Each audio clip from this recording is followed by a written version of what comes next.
nous passons assez vite dans la région de Molise pour arriver dans les Pouilles et particulièrement à San Giovanni Rotondo.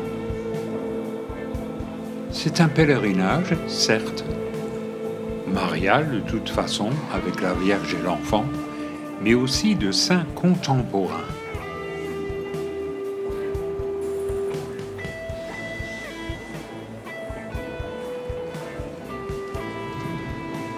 On y voit une mosaïque de Jean-Paul II et une autre de Mère Teresa. Mais ici, nous sommes dans la patrie de Padre Pio.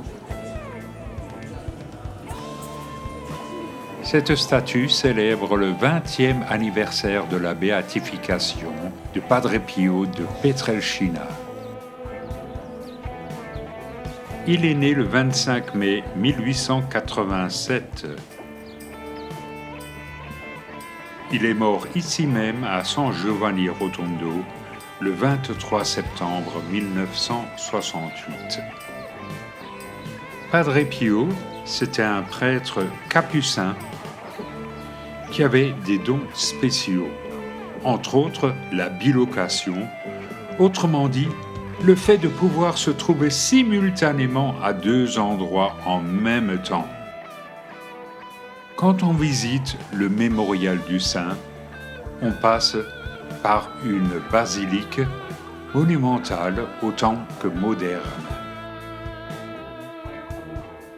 Outre la bilocation, Padre Pio était également ce qu'on appelle un stigmatisé, c'est-à-dire qu'il portait sur lui les blessures de la passion du Christ, comme chacun le sait, les traces des clous dans les mains et les pieds, mais aussi le coup de lance dans le côté et les blessures de la flagellation dans le dos.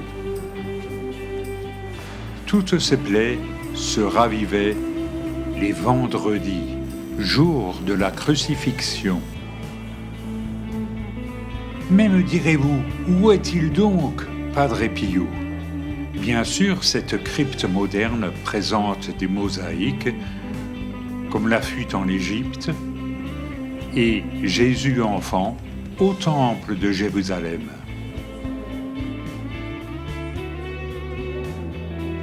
C'est là aussi que Thomas a dit « Mon Seigneur et mon Dieu » en constatant de ses propres yeux les plaies du Christ. Bien sûr, on y voit aussi une crèche.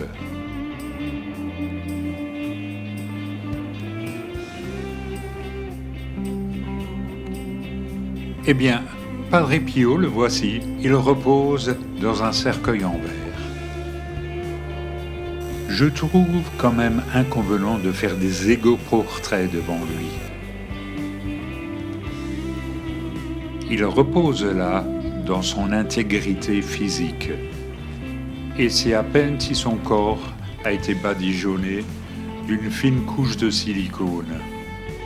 Je précise que ce corps n'a subi aucun traitement de conservation, contrairement à ceux de Lénine ou d'Ho Chi Minh qui nécessitent une machinerie complexe pour la conservation approximative de leurs dépouilles.